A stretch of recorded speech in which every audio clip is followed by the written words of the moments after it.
Even the smallest world is better for having several inhabitants. In this one, there are 4. There is Anne, vivacious, confident, and in no hurry to get married. She's 26. Hermione is 27. She's engaged to be married and apparently unperturbed by the prospect. Susan is 25. There's nobody special in her life at the moment, and only one boyfriend. Then there's Pat. Pat is 30, but she's made it. Right now she's packing her case to go away and get married and leave the flat forever. It's very sad to be leaving London. I've been here for now, in 6 years. I've been 3 years in this flat. And although I'm very excited I'm getting married, it's sad to lose one's friends, although I hope not to lose them completely. I'll still see them. In the event, the upheaval is not quite as alarming as it sounds. Hello, you Pauline? Yes, that's right. Would you like to go through to the sitting room? Pauline is one of the many girls who replied to the advertisement for a 4th girl to replace Pat. But before she can be accepted, she must go through the ritual trial by interview. Hello. Hello, Pauline. How much did we tell you over the telephone? Well, nothing was mentioned. Oh. Well, it's 4 guineas a week, and this includes constant free hot water, which is... This is marvellous, the hot water, you know. Yes, I'm sure it is. You can have a bath whenever you want to. And all 4 of us can have a bath, you know, one after another if you want to, and there's still enough hot water. And often do, and wash our hair. So about 3 of us all on the same evening. It's marvellous. Then the bills come in separately. We have all our bills quarterly. The big one is the gas, because there's gas fires in both bedrooms and the kitchen and the lounge, and we cook by gas in the kitchen as well. Evening is the time of expectancy. On returning from work, Hermione, Anne and Susan gather in the kitchen to cook their bits and pieces of supper and exchange the reminiscences of the day. But the real significance of the evening interchange is one of preparation. The day must be shuffled off with the working clothes and the evening set aside for living. This is not to say that the evening is a time of wild excitement. On the contrary, the chances are that they, like you, will sit transfixed in front of the television or quietly sewing by the fire like the well-brought-up girls they are.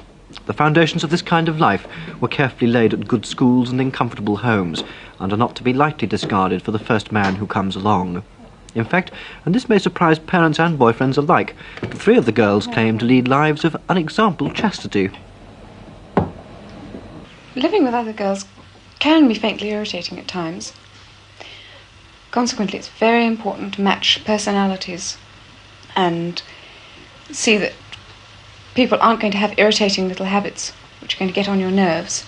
Well, I think I prefer to live in a flat with other girls rather than live alone in a bed-sitter. It's much nicer, much friendlier, but probably more problems. It's got to be done for economical purposes in London. One simply cannot afford a flat in town on one's own. Even a bed-sitter is more expensive than our own share of this flat.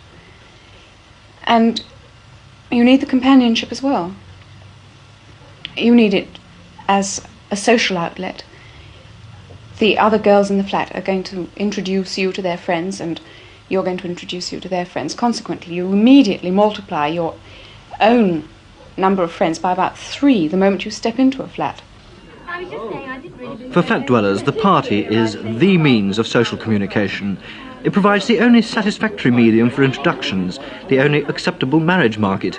Girls who would snub a man in the street will gladly spend the evening, and perhaps even the night with him, at a party.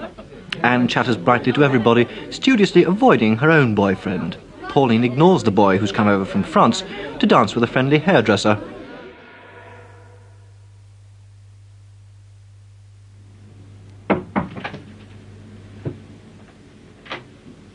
Hi. Time to get up. Come on. Come on. Come on.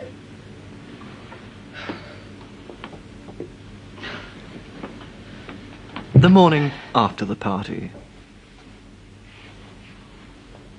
Hangovers are not as bad as might be expected, because for these 4 girls, drinking is not the main object of a party. Morning, nonetheless, brings that sense of dreary anticlimax that is the lot of all who live routine and respectable lives. Morning means coffee and the sparse breakfast which is all the girls allow themselves. Conversation, naturally, is at a low ebb.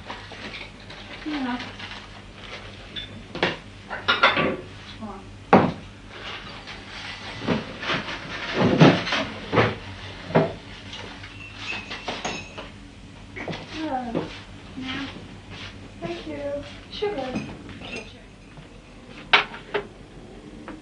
Morning also means ridding the mouth of the stale taste of yesterday, because yesterday holds very little when you're 26 and the world and a husband are still, at least in theory, at your feet. The flat world is a small world, and the life it compasses is necessarily only for a while.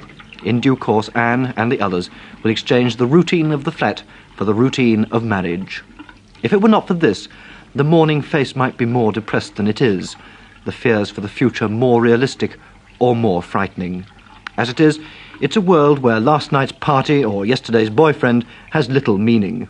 The flat will go on to absorb a dozen generations of fourth girls, but for them, it's only the new day that counts.